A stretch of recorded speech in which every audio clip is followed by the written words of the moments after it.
Nos invités se nomment, il y a déjà la première, Maman Silla, comédienne, slameuse, poétesse, mais son nom d'artiste c'est Miss Slam. Bonsoir. Bonsoir. Bienvenue dans Panora Culture. Merci.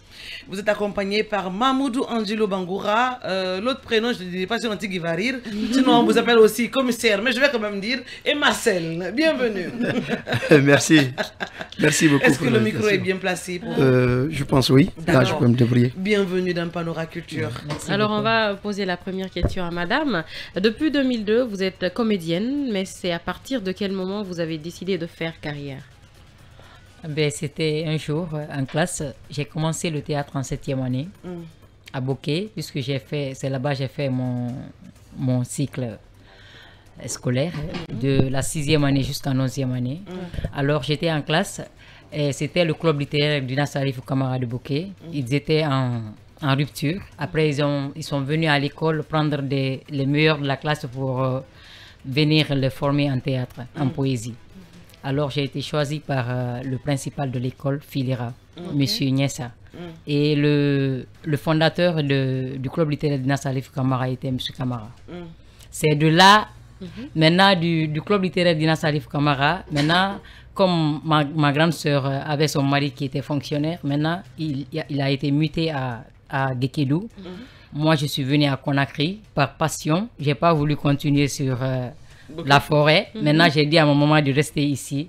J'ai été de Bokeh à Conakry recommandé du club littéraire au théâtre de Conakry.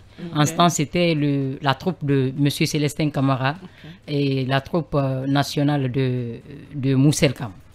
Alors c'est là-bas que j'ai continué. Un jour, j'étais sur scène. On était en compétition entre les écoles.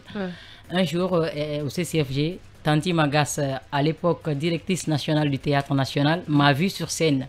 Elle a pensé que j'étais en train de commencer le théâtre. Mais elle a dit, la fille là, elle sait faire le théâtre. Alors elle m'a approché, ne connaissant pas que j'étais à Mousselkam.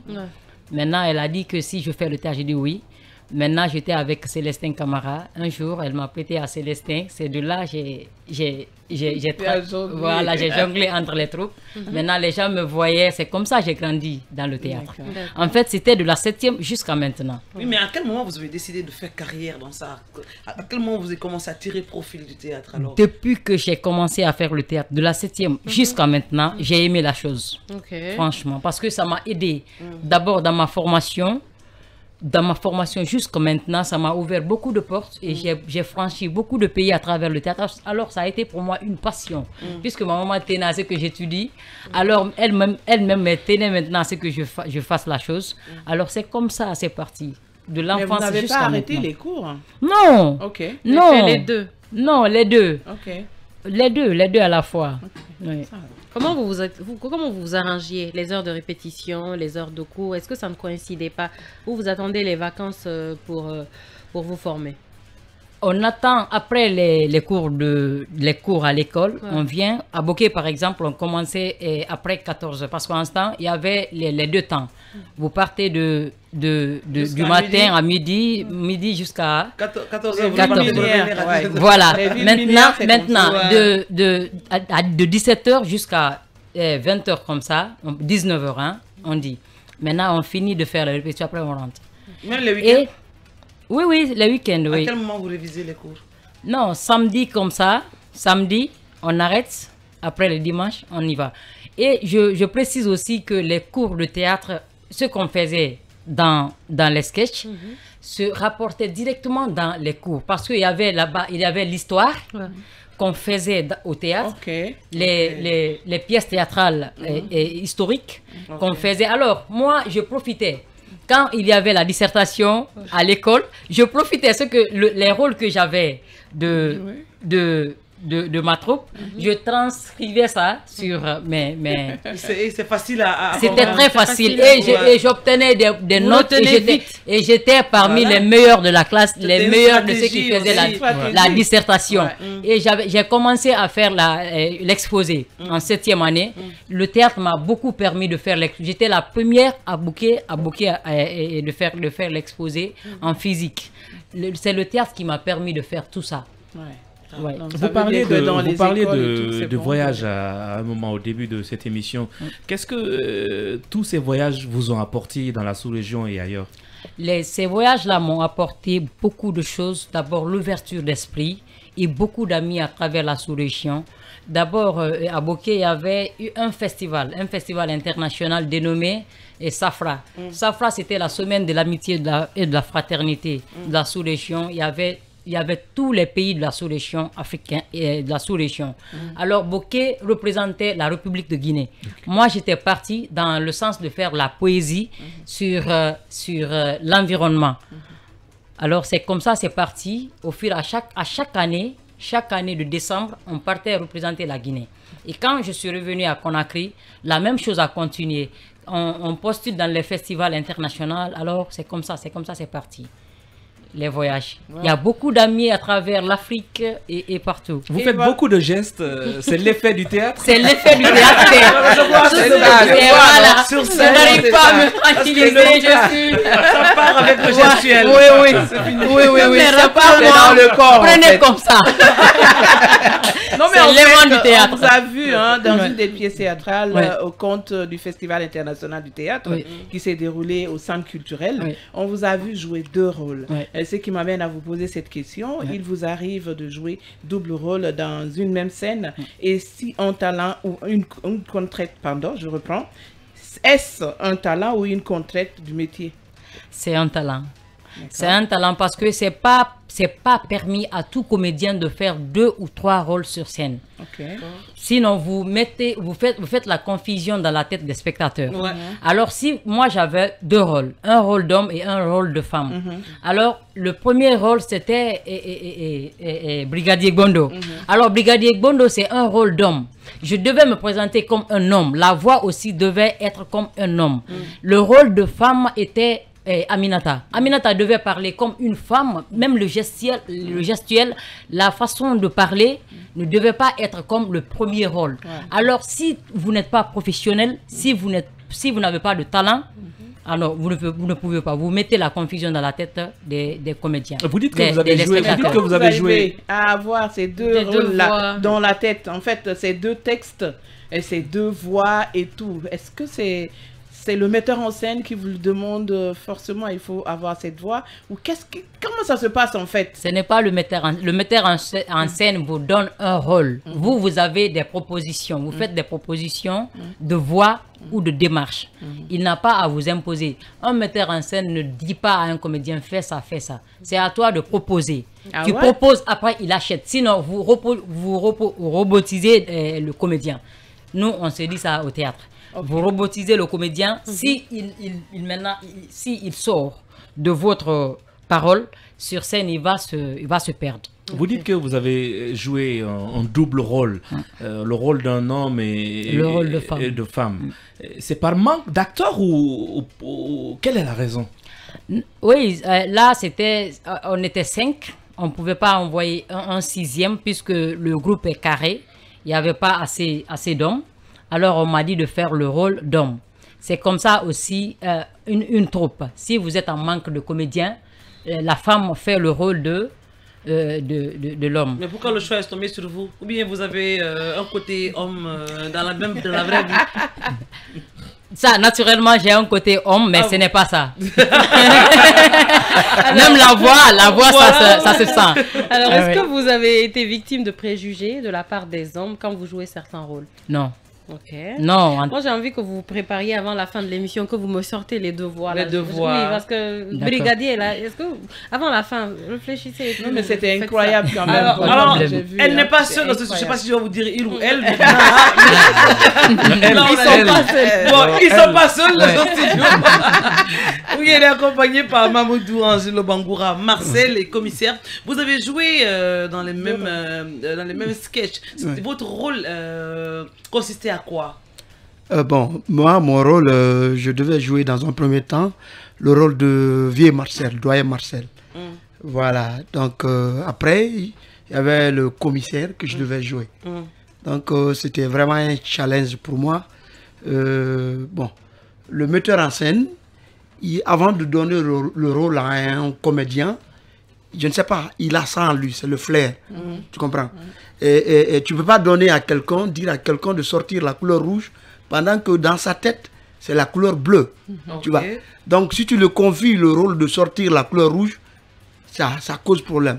Donc, le metteur en scène, il a ce flair et il a dû nous confier ces deux rôles à jouer. Et vous est arrivé de jouer double rôle aussi comme elle?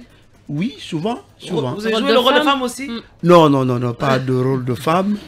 Souvent, je joue le rôle de vieux, de docteur. Ok. Voilà, d'homme souvent, mais j'ai jamais joué le rôle de femme. Voilà, ça ramène un peu dans... je me travestis pas. Ça veut dire que, non, mais ça veut dire qu'elle a plus de talent que vous alors. Ah non, Modestie a pas. Mais est-ce que vous avez besoin de vous travestir? On dit en matière de théâtre qu'on n'a pas besoin de se travestir. On peut jouer tous les rôles qu'on nous confie.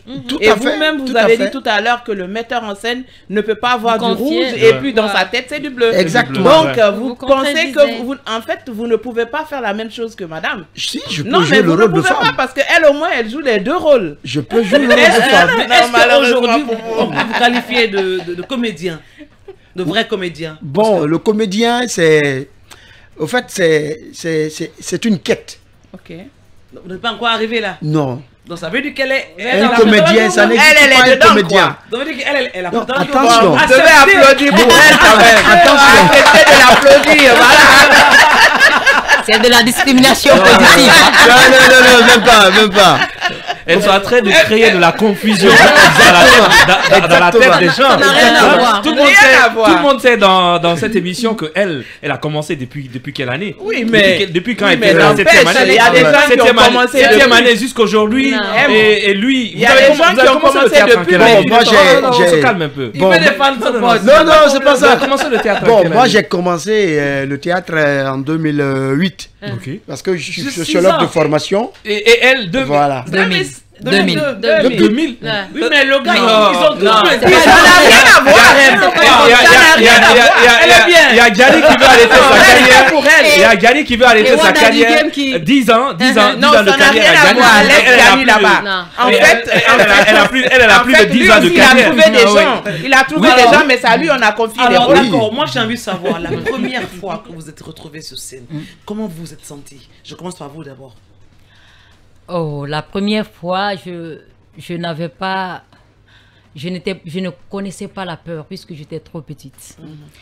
C'était à Bokeh, à la semaine de l'amitié et de la fraternité, parce puisqu'en partant, on fait d'abord la censure devant le préfet, les autorités de la préfecture. J'avais le rôle de poétesse qui venait déclamer et l'univers. Alors là, j'avais oublié mon texte. Mais je n'ai pas donné pressentiment aux gens que j'ai oublié. C'était seulement mon metteur en scène, M. Kamara, qui avait senti que j'avais oublié. Et je suis rentrée en pleurant, mais le public n'avait pas su que c'était... Mais comment vous avez géré sur scène? Non, j'avais des cousins de la maison qui se moquaient de moi. Ils ont dit... Je disais, Seigneur. Vous avez tout mélangé. Oh, Seigneur.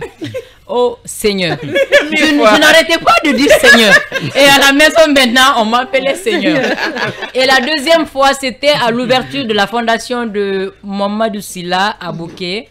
La fondation, j'avais la poésie sur l'honorable Mamadou Sylla. Alors, j'étais là devant Mamadou Sylla. J'ai dit, oh Sylla. Il ne va pas, peut-être qu'il va. J'ai dit, oh Sylla. Fils de...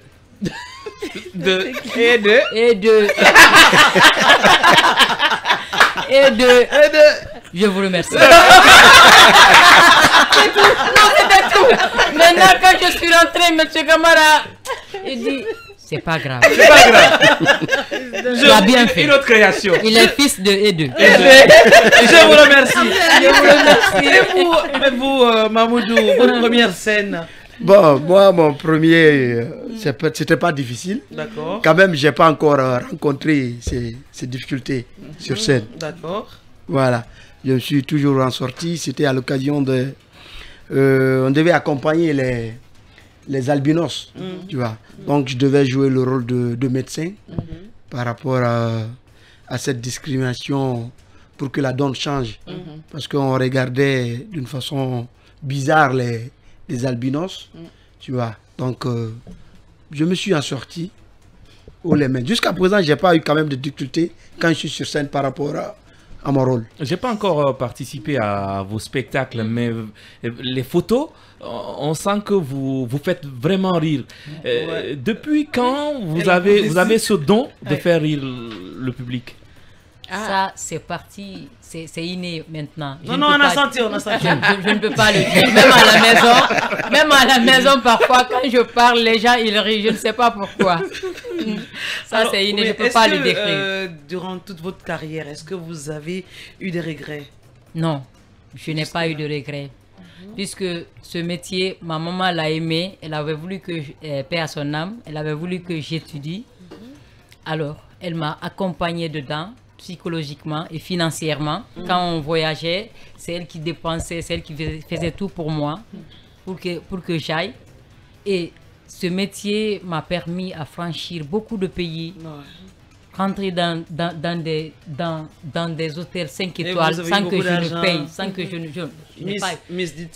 pas eu d'argent. Sans qu'elle ne paye, j'ai entendu, non? Sans que je ne paye. Et puis, avec beaucoup de respect, j'ai eu beaucoup d'admiration. La team gratos. Et vous? Puisque je ne peux pas m'offrir cela. Je ne peux pas m'offrir un billet d'avion. Je ne peux pas partir faire le tour du monde. Mais le théâtre m'a fait ça. À l'international? À l'international. Par exemple? Je suis partie dans la sous-région quand même. Je suis partie, on a commencé par le Mali, et la Guinée-Bissau, la Gambie, la Mauritanie, le Sénégal, Cap-Vert et tout dernièrement en Tunisie. Et ailleurs? Ailleurs, en Tunisie. Ah, d'accord. Mais vous n'êtes pas sorti encore de l'Afrique? De l'Afrique, non. D'accord. On souhaite que vous retrouviez à travers vos sorties là. Je n'ai pas encore eu de prix, c'est le groupe qui a eu le nom. Parce que puisque je pars tout le temps avec le groupe, avec une troupe, c'est tout dernièrement, j'ai eu la phobie et la volonté de faire le slam puisque je faisais la poésie. Et les amis ont dit, une amie a dit, Miss, tu peux bien faire le slam puisque tu fais la poésie. Alors c'est de là, c'est parti. Maintenant, seul, je fais le slam. Je n'ai pas encore eu la possibilité de voyager seule. Les femmes qui sont dans le théâtre disent qu'elles ont souvent des difficultés à rencontrer leur mari. Est-ce que ça vous est arrivé? Non. Vous avez rencontré votre mari? Vous êtes mariée? Je me suis mariée je m'étais mariée quand j'étais à la première année de l'université. Mon fils a 11 ans. Voilà. Alors moi, j'ai eu mon mari, j'ai pas eu de difficulté. Il m'avait vu quand je partais à l'université. Il savait que je faisais le théâtre. Alors, il n'y a pas eu de discrimination, sauf que la jalousie, c'est la jalousie. Parce que donc, ça veut dire que le problème, c'est pas le fait d'avoir, mais c'est le fait de le garder. Non, pas ça. Je l'ai gardé, mais c'était pas par rapport au théâtre, ça c'était par rapport à autre chose. Bon, non, on en parlera dans Gossip. On est presque pris par le temps. Un petit temps de slam ou de sketch avec 2 voix rapidement. Eh oui, voilà. Je vais rapidement, en 30 secondes. Un petit a cappella, en slam. Ça fait rire? J'ai écrit non. J'ai écrit sur la femme qui avait été violée, Massila. Alors je vais rendre, jusqu'à présent la justice n'a pas été rendue. J'avais voulu faire une vidéo, mais je garde encore. Vous avez 20 secondes. Je vais bloquer. Parfois bébé, parfois enfant, adolescent, ignorant, ou même pas du tout consentant. Parfois c'est mon ami qui me met en sang. Parfois, c'est mon ami qui devient mon ennemi. Ou pire, mon propre père ou mon frère. Oui. Dans quel monde sommes-nous? Dans quel monde sommes-nous où un docteur devient un violeur? Puisque dans mon cas, c'est mon médecin qui a été mon violeur. Il a été mon assassin. Je croyais qu'il était mon médecin, alors qu'il n'était qu'un assassin. Mon docteur s'est transformé en un violeur alors que je n'étais venu que me faire consulter. Il m'a drogué, violé, manipulé, charcuté, gribouillé, tourné et retourné. Par sa faute, j'ai été à 7 reprises opéré. Après avoir pris ma dignité, il a fini par me tuer. Tuer mon espoir de vivre, l'espoir de tout un peuple, puisque j'étais l'espoir d'un père désormais en douleur. Pour ce père, je n'étais qu'un cadeau. Voilà que pour mon bourreau, je passe pour un cadeau. Un cadeau qu'il jette derrière le rideau. J'exige que justice soit faite. Merci vraiment que justice soit faite pour Ma. En tout cas, c'est très émouvant. On est pris par le temps, me signale de la technique. Merci à vous, Miss Lam. On aura le temps de suivre ça. On vous invite dans Gossip très prochainement. Merci à vous, Monsieur Marcel. Mon Marcel qui est là. Marcel qui est libre. Merci Tigui. Merci M. Cody. Merci Orbi. Rendez-vous demain pour un autre numéro. Au revoir.